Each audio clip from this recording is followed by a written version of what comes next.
pega o seu café, que eu já peguei o meu aqui. A gente vai para uma deliciosa review do Debian 13, que chegou repleto de recursos. Esse sistema que é considerado universal.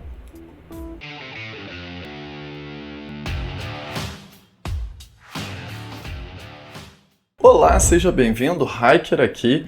Já confere a inscrição se você já é inscrito aqui no canal. Se não é, se inscreva. E hoje eu vou falar para você as novidades dessa versão do Debian 13, o sistema universal. Então deixa eu partir para a área de trabalho para você já ver um pouquinho mais do Debian aqui instalado e tudo mais, e eu poder te contar os recursos dessa nova versão. Bom, e aqui eu estou na área de trabalho do Debian 13, dessa vez aqui com o GNOME Shell.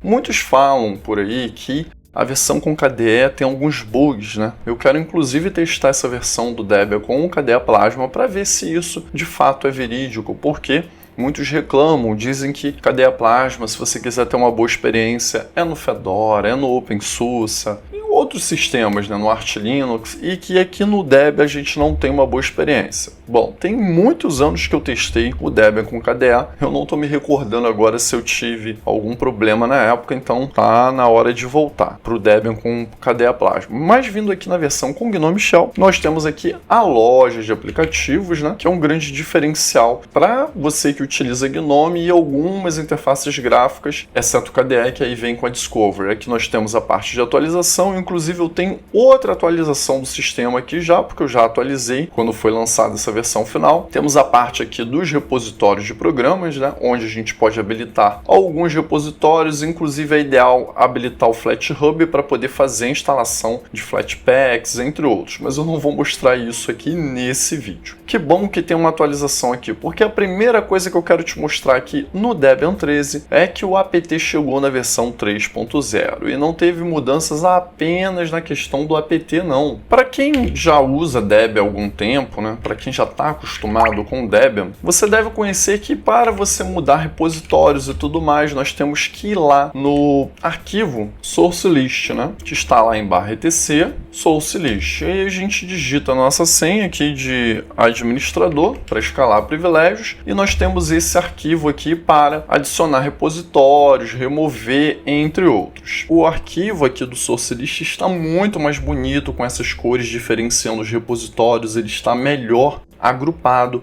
Isso se dá pela configuração do Deb 822, que chegou aí essa visualização, né, essa nova forma de visualização para deixar tudo melhor organizado visualmente falando, aqui para a gente enxergar melhor os repositórios e tudo mais. Além dessa parte de coloração e tudo mais que tem a ver com a questão do apt 3.0, você vai ver inclusive agora para a atualização do sistema, dando aqui um sudo apt update. Deixa eu dar um apt upgrade aqui, né? Porque o update não teve nada por ali, mas ó, agora a gente tem no apt 3.0 essa coloração diferente, mostrando o que está sendo atualizado, entre outros. Isso fica melhor para a gente visualizar com os pacotes que estão passando por modificações. Apesar que a versão estável do Debian não tem tantas modificações assim, geralmente são correções de bugs. Tem inclusive um robô que fica verificando os bugs dos pacotes e esses pacotes são testados e retestados antes de chegar em uma versão estável do Debian. Essa versão aqui do Debian 13 também traz, né, o kernel Linux na versão 6.12. Essa versão ela trouxe melhorias para quem possui uma GPU, tanto Intel como AMD, e ela também traz melhorias para o chipset Intel. Essa versão também conta com mais de 14 mil novos pacotes e mais de 70 mil programas, mas apesar disso eles estão disponíveis no repositório. Por aqui você não vai encontrar muitos programas instalados por padrão. O Debian vem por padrão com o básico para você trabalhar. Você tem aqui uma suite Office, que é o LibreOffice. Você tem aqui alguns programas, um acesso para conexão remota. Você tem aqui o GNOME Discos para você formatar um pendrive, um HD, um SSD. Você tem um monitor do sistema, né, para você fazer o monitoramento dos processos, entre outros. então o Debian ele vem bem enxuto por padrão. Isso seja a versão com GNOME, com KDE ou com outras interfaces gráficas, inclusive vindo aqui no site do Debian, o Sistema Operacional Universal. Deixa eu maximizar aqui, clicando aqui em baixar o Debian, nós temos acesso aqui a ISO Net Install, que vai fazer a instalação via internet. Essa instalação, ela ainda é um pouco chata para usuários novos, ou você não precisa nem ser um usuário novo. Se você já é um usuário Linux não tão experiente ou nunca instalou o Debian pela primeira vez, o instalador do Debian ele fica te perguntando tantas coisas e ele é bem diferente do instalador do Ubuntu, também do Anaconda ali do Fedora e também do Calamares que vem na maioria das distros Linux. Então, o instalador do Debian acaba sendo um ponto negativo para usuários que já estão acostumados com outras distros. Não que você não vai poder aprender facilmente, mas eu acho que ele poderia ser um pouco mais fácil do que ele é atualmente para atrair outros usuários. Tudo bem que essa não é a filosofia do Debian. Mas voltando aqui à página, o site aqui para download do Debian,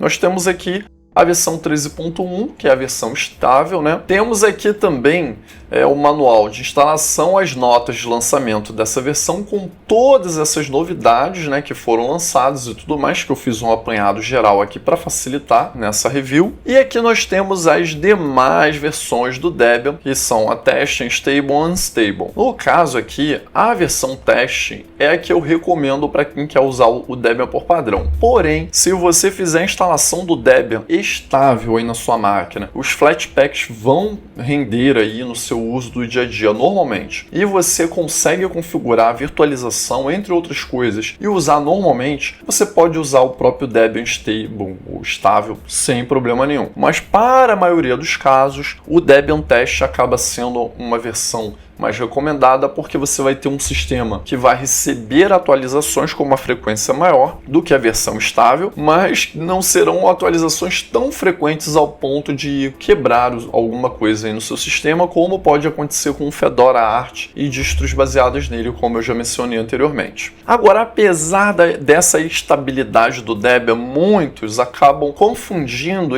esse termo da estabilidade com a proposta real do Debian. O Debian, ele vem com esse termo de estabilidade e tudo mais, porque ele vai manter os pacotes numa versão mais constante do que as demais distros. Você vai instalar o Debian agora com a versão do GNOME 48, com a versão do KDE Plasma 6 e as demais interfaces gráficas, ele vai se manter assim por um longo tempo. Isso significa que desenvolvedores, entre outros entusiastas e profissionais que estão trabalhando com o Debian, dificilmente vão receber uma atualização que vai quebrar alguma coisa no seu sistema. Isso é ótimo para quem trabalha com o desenvolvimento de software. Essa versão também trouxe um Secure Boot ativo por padrão para a arquitetura ARM64 e tem um suporte melhor para a arquitetura RISC-V, né?